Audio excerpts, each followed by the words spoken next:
안녕하십니까. 레지스타엑스 정광용입니다. 검찰과 감사원이 공수처를 정조준하고 있다. 감사원은 공수처를 감사를 할 것이라고 하고, 검찰은 검찰대로 공수처를 정조준하고 있습니다. 통신조회 사찰 논란과 관련해서 시민단체가 고발한 사건이 중요 사건들이 몰리는 서울중앙지검에 배당됐고, 공수처장 김진욱 처장의 관용차 에스코트 사건, 그 당시 서울중앙지검장 이성윤을 관용차로 에스코트했던 바로 그 사건 관련해서 허위 공문서 작성과 직무유기 고발건도 함께 서울중앙지검이 수사할 예정입니다. 자, 이렇게 되면은 공수처장 김진욱 처장 자신이 검찰의 수사 대상에 올라 있고, 그와 더불어서 얼마 안 있어 가지고 감사원에서 또 공수처를 감사한다고 하니까 공수처로서는 지금 현재 대책이 없는 그런 상황으로 빠져들고 있습니다. 그런데 여러분께 한번 여쭤보겠습니다. 공수처가 필요합니까? 대한민국에서 과연 공수처가 필요합니까? 공수처가 필요하다 안 하다 하는 논란을 떠나서 공수처가 하는 일이 뭐죠? 그동안 한 일이 뭐가 있죠? 실적이 뭐가 있었습니까? 그냥 월급만 타고 나라 곳간 축내는 것 말고 제대로 한 일이 눈에 띈 적이 있었습니까? 실제로 공수처의 입법 취지와 어울리게 제대로 역할을 한다면 누구부터 수사해야 됩니까? 그렇습니다. 문재인부터 전 대통령도 이게 들어가 있으니까 수사를 해야 하는데 합니까? 안 하죠. 모든 것은 검찰 쪽에 공이 넘어가 있는데 그 검찰은 또 수사권을 경찰에 거의 다 뺏겨버렸습니다. 그러니까 대한민국의 수사체계 자체가 공중에 붕 뜬 상태에서 고위공직자를 수사하도록 한 공수처가 제 역할을 하지도 못하는데 공수처가 진짜로 필요합니까? 거기다가 권력기관 두 개가 충돌을 안 할 수가 있습니까? 검찰과 고위공직자 범죄수사처, 공수처 간의 갈등은 더욱더 심해지고 있습니다. 서로 수사의 칼날을 겨누는 데 이어서 법무부까지 공수처 압박에 나섰습니다. 상황은 악화일로입니다. 법무부와 검찰은 공수처법 제24조 1항의 폐지를 강조하고 있습니다. 즉, 고위공직자 범죄를 공수처가 우선적으로 수사하는 게 공정하지 않다는 주장입니다. 고위공직자 범죄 척기를 위해서 탄생한 공수처가 우선 수사권을 갖고 있지 않으면 사실상 공수처는 종이 호랑이로 전락할 수 있을 텐데 무엇이 문제라서 또 그런 갈등이 벌어지고 있을까요? 공수처법 제24조 1항은 공수처의 범죄 수사와 중복되는 타 수사기관의 고위공직자 수사에 대해서 공수처장이 이첩을 요구하면 해당 수사기관은 이에 응해야 한다, 이렇게 규정되어 있습니다. 그런데 윤석열 대통령이 후보 시절에 해당 조항은 독소조항이라면서 폐지를 공약했습니다. 그런데 이게 폐지되려 그러면 누가 동의해야 되죠? 그렇습니다. 대한민국 국회가 나서서 동의를 해줘야 됩니다. 국회조차도 논리적으로 또는 명분상으로 이것이 맞지 않다라고 판단을 한다면 자기네들도 여기에 동의를 안 할 수가 없는 그런 입장에 처지가 있죠. 법조계에서는 이미 공수처 폐지 플랜이 실행될 것이라는 분석이 나오고 있습니다. 자, 여기서 한동훈 법무부 장관이 지난달 26일 윤석열 대통령에게 검수완박으로 불리는 검찰청법과 형사소송법 개정안 시행에 따른 검찰의 직접 수사권 축소 대응 방안 등을 보고했습니다. 물론 한동훈 법무부 장관은 어제 오늘 막 뉴스를 쏟아내고 있죠. 선거법을 부패범죄의 일종으로 봐가지고 부패범죄는 계속 검찰이 수사할 수 있도록 돼 있으니까 검찰한테 수사권을 넘겨주는 쪽으로 유권 해석을 하고 있습니다. 그런 한동훈 장관이 공수처가 다른 수사기관의 사건 이첩을 요구할 수 있도록 한 공수처법 24조 1항에 대해서 개정을 해가지고 우선적 수사권을 폐지하는 방안을 추진하기로 했습니다. 또 검찰과 경찰이 수사 과정에서 고위공직자 범죄를 인지를 하게 되면 공수처에 이를 즉각 통보하도록 한 24조 2항을 남용할 경우 수사 자체를 무력화할 수 있는 만큼 이 조항 역시 폐지해야 한다는 입장입니다. 하지만 공수처는 법무부와 상반된 입장을 보이고 있습니다. 지난달 29일 열린 국제법사위에서 법제사법위원회에서 공수처 업무 보고에서 여운국 차장은 24조 1항은 반드시 필요한 조항이라고 하면서 법무부와 상반된 입장을 딱 드러냅니다. 그런데 이것을 개정하려면 개정 논의부터 시작하려면 기존 수사기관이 불공정함 전혀 없이 수사하도록 제도적 장치가 마련된 이후에나 가능하다는 얘기를 하는 겁니다. 검찰이 그동안 불공정한 수사를 해온 게 있는 만큼 우선적으로 제도적 장치가 마련되어야 우선 수사권 개정 논의도 가능하다는 입장을 나타낸 겁니다. 자, 특히 이 부분 잘 봅시다. 우선 수사권 논란에 대해서 서해 공무원 피살과 북한 어민 강제 북송 사건으로도 이게 옮겨붙고 있는데 두 사건의 피고발인, 즉 고발당한 사람들이죠. 고발당한 사람들의 대부분이 고위공직자지만 서울중앙지검 공공수사 1부와 3부에서 조사 중입니다. 검찰은 고위공직자 관련 인지사건은 공수처에 알려야 되지만 두 건은 고발사건이기 때문에 공수처에 통보 안 해도 된다. 즉 통보 의무가 없다, 이런 입장입니다. 법 해석을 가만 봅시다. 그렇죠. 인지사건일 경우, 즉 인지했을 경우에는 통보하도록 되어 있습니다. 그런데 고발사건인 경우는 통보 의무가 없는 게 법 해석상 맞는 논리죠. 그러면 공수처는 이것을 이첩 요구를 할 수 있도록 되어 있는데 공수처는 일단 이첩 요구 검토 없이 사건을 주시하고 있는 입장입니다. 김진욱 공수처장은 공수처법 24조와 관련해서 이것을 자의적으로 행사하지는 않겠다면서 임기 중에는 우선 수사권을 규정한 1항 관련 이첩 요청권 행사의 기준과 절차, 방법 등을 마련하겠다는 입장을 밝힌 바 있습니다. 공수처에 따르면 이 조항이 행사된 경우, 실제로 행사된 경우는 2건에 불과합니다. 공수처 1호 사건으로 꼽히는 조희연 서울시 교육감의 부당 특별채용 의혹과 관련해서 경찰에 이첩을 요청한 거 하나, 그 다음에 김학의 전 차관 불법 출국금지 수사 외압 의혹과 관련해서 검찰에 이첩을 요청한 건 2건을 행사했습니다. 그런데 그 이상은 없어요. 이 2건이 전부입니다. 이와 같이 초라한 수사 실적으로 인해서 공수처는 반박할 명분조차 쉽게 찾지 못하고 있습니다. 공수처가 왜 이 논리를 반박도 못하고 더 이상 수사 이첩을 요구하지도 못하겠습니까? 공수처의 수사 능력이 거기밖에 안 되는 겁니다. 거기까지밖에 못하니까 감히 수사 이첩을 요구했다가 수사도 제대로 못하면서 이첩 요구했냐, 이런 논리에 휘말리게 되니까 수사 이첩 요구를 못하는 겁니다. 지난달 12일 날 공수처가 발표한 사건 처리 실적을 보면은 사건 사무규칙 개정 전인 지난해 1월부터 지난 3월 13일까지 공수처가 처리한 3007건의 사건 중에서 검찰과 경찰 등 기타 수사기관에 이첩한 사건은 2620건으로 전체의 87.1%에 달했습니다. 그러니까 사건을 잔뜩 받아가지고 다시 경찰과 검찰에 넘겨버리면 공수처가 하는 일은 뭡니까? 그런 반면에 공수처가 공소를 제기했거나 또는 불기소를 했거나 불입건을 했거나 어쨌든 자체적으로 처리한 사건 건수는 387건으로 전체의 12.9%에 불과합니다. 과연 공수처가 필요하냐?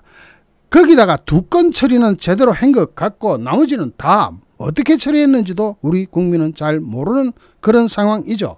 정권이 교체되고 나서 공수처는 몸을 바짝 낮추고 있지만은 윤석열 정부에서는 압박 수위를 높이고 있습니다. 그럴 수밖에. 뭐 하는 일도 없는 데다가 오히려 수사를 방해만 하고 있는 실정이라면은 압박을 안 할 수가 없죠. 거기다가 최재해 감사원장은 공수처의 통신자료 수집 논란과 관련해서 기관 운영 감사에 착수할 것이라고 밝혔습니다. 공수처를 감사한다?